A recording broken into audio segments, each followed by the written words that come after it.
विनंती करते की गांधीजीच्या वेशभूषेमध्ये तो आहे आणि त्यांनी परत त्याचे मनोगत व्यक्त करा.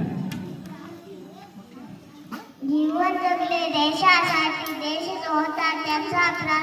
स्वतंत्र केले भारत माता, ते गांधीजी फार महान.